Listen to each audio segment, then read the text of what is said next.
Suatu hari, saat kota Madinah sedang dalam suasana aman dan tenang, terlihat dari tepat ketinggian di pinggir kota, debu tebal yang mengepul ke udara.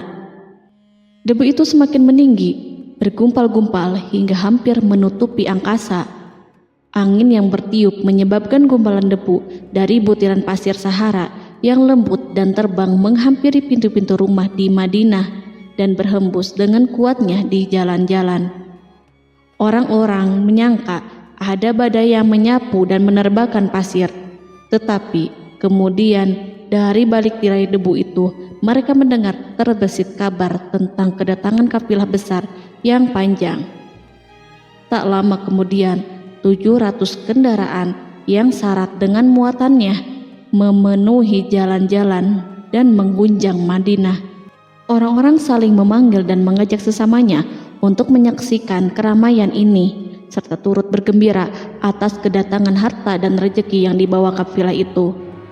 Ummul Mukminin Aisyah ketika itu mendengar suara hiruk-pikuk kafilah yang bergerak maju, bertanya, apakah yang terjadi di kota Madinah? Ada yang menjawab, kafilah Abdurrahman bin Auf baru datang dari Syam membawa barang-barang dagangannya. Jadi kafilah itu yang telah menyebabkan semua guncangan ini? Tanya Ummul Mukminin. Benar, wahai Ummul Mukminin. Jumlahnya 700 kendaraan. Ummul Mukminin menggeleng-gelengkan kepala. Pandangannya menerawang jauh seolah-olah sedang mengingat-ingat peristiwa yang pernah dilihat atau ucapan yang pernah didengarnya. Kemudian ia berkata, aku pernah mendengar Rasulullah bersabda, aku melihat Abdurrahman bin Auf masuk surga dengan merangkak. Abdurrahman bin Auf masuk surga dengan merangkak? Mengapa ia tidak memasukinya dengan melompat atau lari-lari kecil bersama angkatan pertama para sahabat Rasulullah? Sebagian sahabat menyampaikan cerita Aisyah kepadanya, maka ia pun teringat telah mendengarkan hadis dari Nabi lebih dari satu kali dan dengan redaksi yang berbeda-beda. Sebelum tali-tali pengikat perniagaannya dilepas, Abdurrahman melangkahkan kakinya ke rumah Aisyah lalu berkata kepadanya, engkau telah mengingatkanku suatu hadis yang tidak pernah kulupakan, maka saksikanlah bahwa kafilah ini dengan semua muatannya beserta kendaraan dan perlengkapannya aku persembahkan di jalan Allah. Seluruh muatan 700 kendaraan itu dibagi-bagikan sebagai perbuatan baik yang agung. Peristiwa yang satu ini saja sudah cukup untuk mengukir sebuah gambaran yang sempurna tentang kehidupan sahabat Rasulullah Abdurrahman bin Auf. Dialah saudagar sukses yang lebih sukses daripada kesuksesan yang pernah ada. Dia merupakan orang kaya dengan kekayaan yang melimpah ruah. Dia adalah seorang mukmin yang bijaksana yang tidak ingin bagian dari keuntungan agamanya hilang begitu saja dan tidak sudi kekayaannya membuat dirinya tertinggal dari kafilah iman dan pahala surga. Untuk itu, ia mendermakan harta kekayaannya dengan kemurahan hati dan kesadaran nurani.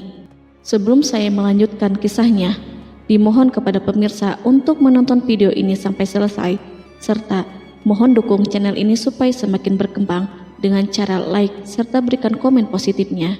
Semoga dukungan pemirsa menjadi pahala dan dimudahkan segala urusan pemirsa di dunia dan akhirat. Bismillahirrohmanirrohim. Abdurrahman bin Auf adalah seorang dari 8 orang yang lebih awal masuk Islam. Abu Bakar datang kepadanya menyampaikan Islam, termasuk kepada Utsman bin Affan. Abdurrahman bin Auf telah memasuki Islam pada permulaan dakwah, yakni sebelum Rasulullah memasuki Darul Arqam dan menjadikannya sebagai tempat pertemuan dengan para sahabatnya yang beriman. Tidak ada persoalan yang tertutup bagi mereka dan tiada keraguan yang menjadi penghalang. Bahkan mereka segera bersama Abu Bakar As-Siddiq menemui Rasulullah untuk menyatakan baiat dan memikul bendera Islam.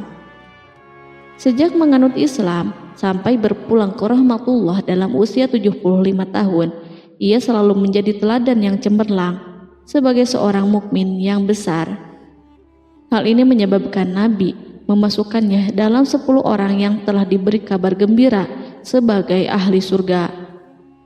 Umar mengangkatnya sebagai anggota majelis syuro yang terdiri dari 6 orang yang merupakan calon khalifah yang akan dipilihnya sebagai penggantinya. Cepatnya Abdurrahman masuk Islam telah menyebabkan dirinya harus mengalami penganiayaan dan penindasan dari Quraisy. Ketika Nabi memerintahkan para sahabatnya hijrah ke Habasyah, Abdurrahman bin Auf pun ikut berhijrah. Kemudian ia kembali lagi ke Mekah, lalu hijrah untuk kali keduanya ke Habasyah, dan selanjutnya hijrah ke Madinah.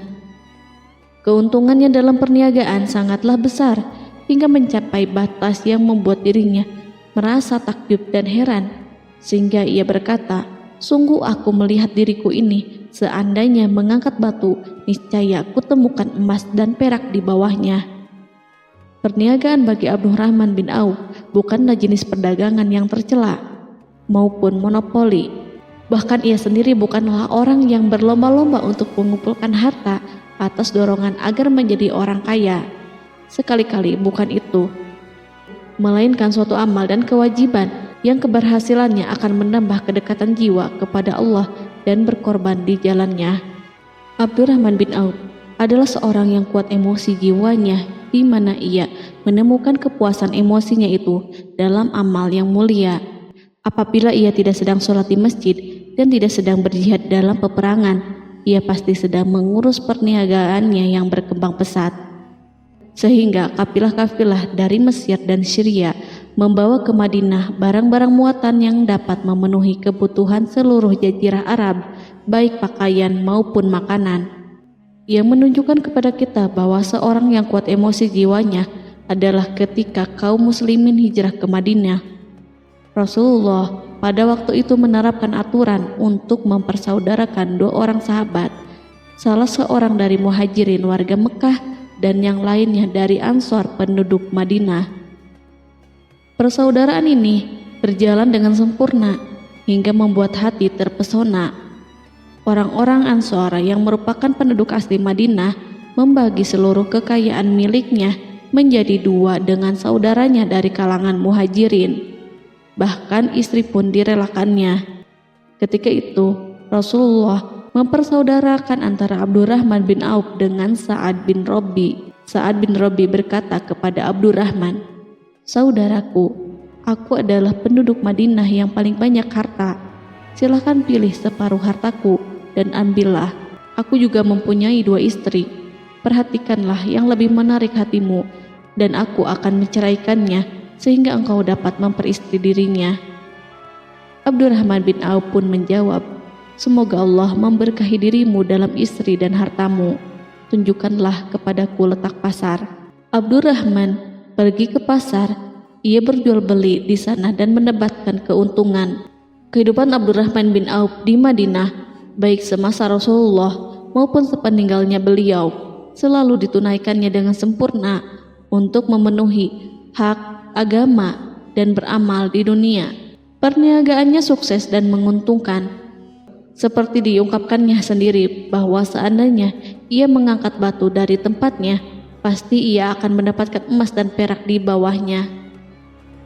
Salah satu faktor yang membuat perniagaannya berhasil dan mendapatkan berkah adalah karena ia sangat selektif untuk berniaga yang halal dan benar-benar menjauhkan diri dari segala bentuk jual beli yang haram, bahkan yang syubhat sekalipun.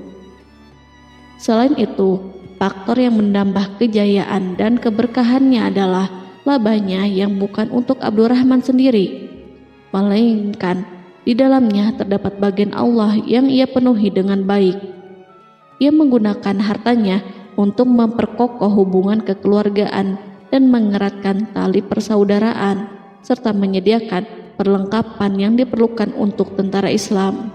Bila total perniagaan dan kekayaan yang lainnya ditambahkan keuntungan yang diperolehnya dihitung, jumlah kekayaan Abdurrahman bin Auf itu dapat diperkirakan dengan memperhatikan jumlah yang dibelanjakannya di jalan Allah.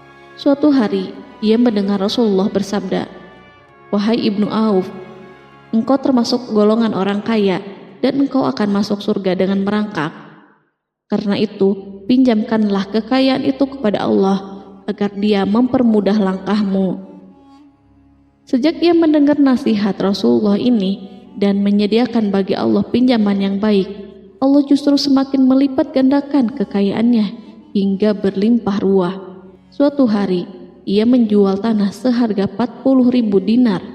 Kemudian uang itu dibagi-bagikan semuanya untuk keluarganya dari Bani Zuhrah, untuk para istri Nabi, dan untuk kaum muslimin yang miskin. Pada kesempatan lain, ia menyerahkan 500 ekor kuda untuk perlengkapan tentara Islam. Pada hari yang lain, ia menyerahkan 1.500 kendaraan unta. Menjelang wafat, ia mewasiatkan 50.000 dinar untuk diinfakkan di jalan Allah. Ia juga berwasiat bagi setiap orang yang ikut perang Badar dan masih hidup, masing-masing mendapatkan 400 dinar. Hingga Utsman bin Affan juga mengambil bagian dari wasiat itu, meskipun termasuk orang yang kaya. Ia berkata, harta Abdurrahman bin Auf halal lagi bersih, dan memakan harta itu membawa keselamatan dan keberkahan. Ibnu Auf adalah seorang yang mengendalikan hartanya, bukan dikendalikan oleh hartanya. Sebagai buktinya, ia tidak mau celaka dengan mengumpulkan dan tidak menyimpannya. Bahkan ia mengumpulkannya dengan tetap merendahkan hati dan dari jalan yang halal. Kemudian harta itu tidak dinikmati untuk kepentingannya sendiri, melainkan untuk dinikmati bersama keluarga, kerabat, rekan-rekan, dan masyarakat seluruhnya. Karena begitu luas pemberian serta bantuannya, ada yang mengatakan seluruh penduduk Madinah berserikat dengan Abdurrahman bin Auf pada hartanya. Sepertiga dipinjamkannya kepada mereka, sepertiga lagi dipergunakannya untuk membayar hutang-hutang mereka, dan sepertiga sisanya dibagi-bagikan kepada mereka. Harta kekayaan ini tidak akan pernah membuat kelegaan dan kesenangan pada dirinya selama ia belum menemukan jalan untuk membela agama dan membantu rekan-rekannya. Adapun untuk selain itu, ia selalu merasa khawatir terhadap kekayaannya. Pada suatu hari, dihidangkan kepadanya makanan untuk berbuka karena waktu itu sedang berpuasa. Ketika pandangannya tertuju pada hidangan tersebut, selera makannya pun bangkit. Namun, ia justru menangis sambil berkata, "Mus'hab bin Umair telah gugur sebagai syahid dan ia jauh lebih baik daripada aku.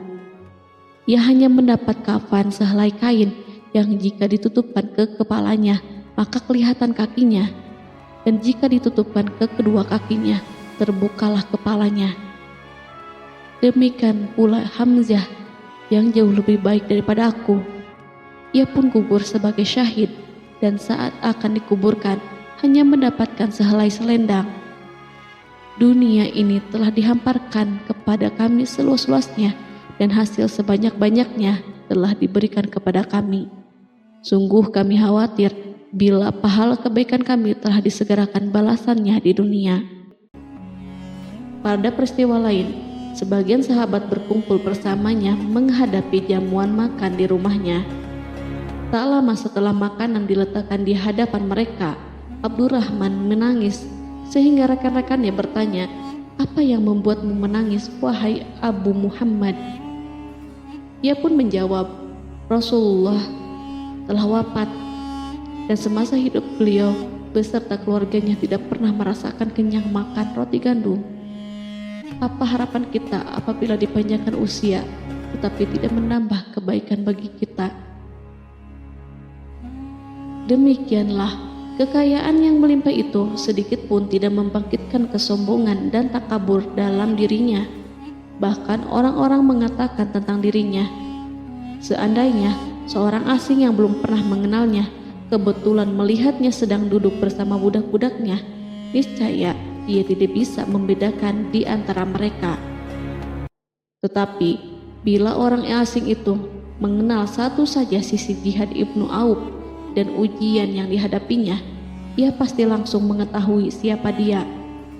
Misalnya, ia mengetahui bahwa di badannya terdapat 20 bekas luka di perang Uhud, dan bahwa salah satu dari bekas luka itu meninggalkan cacat pincang yang tidak sembuh-sembuh pada salah satu kakinya.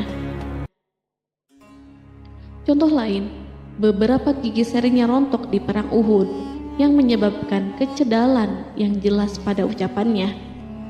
Saat orang asing itu tahu salah satu sisi ini, ia pasti menyadari bahwa laki-laki yang berperawakan tinggi dengan wajah berseri, kulit halus, pincang, cedal sebagai tanda jasa dari perang Uhud, itulah orang yang bernama Abdurrahman bin Auf. Semoga Allah ridho kepadanya. Kita sudah terbiasa memperhatikan tabiat manusia, bahwa harta kekayaan itu biasanya menyebabkan seseorang suka berkuasa. Artinya, orang-orang kaya selalu gandrung untuk memiliki pengaruh guna melindungi kekayaan mereka dan melipat gandakan pengaruh itu.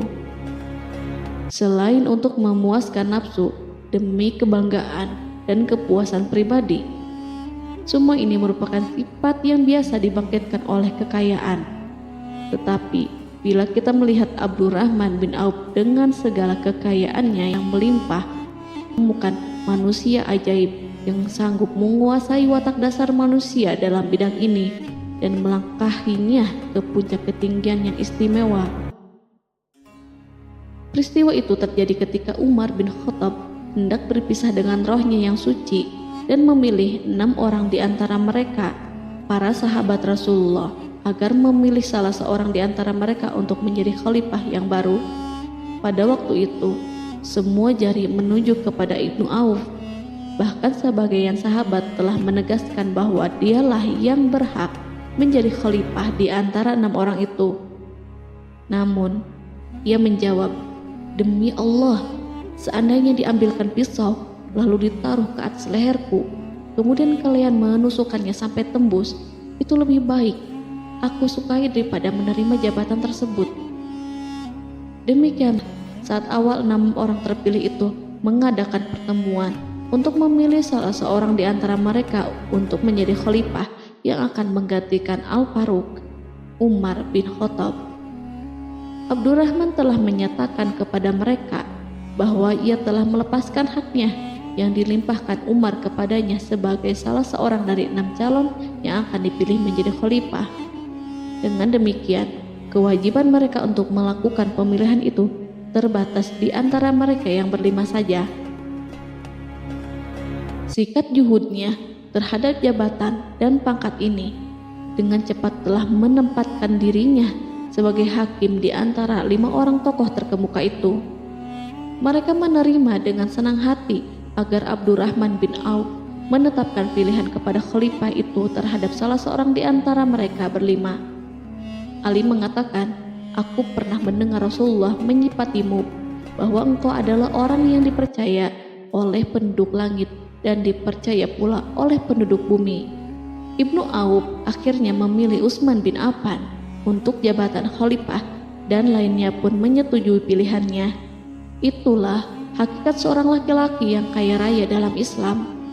Apakah Anda telah memperhatikan bagaimana Islam telah mengangkat dirinya jauh di atas kekayaan dengan segala godaan dan penyesatannya itu, dan bagaimana ia menempa kepribadiannya dengan sebaik-baiknya?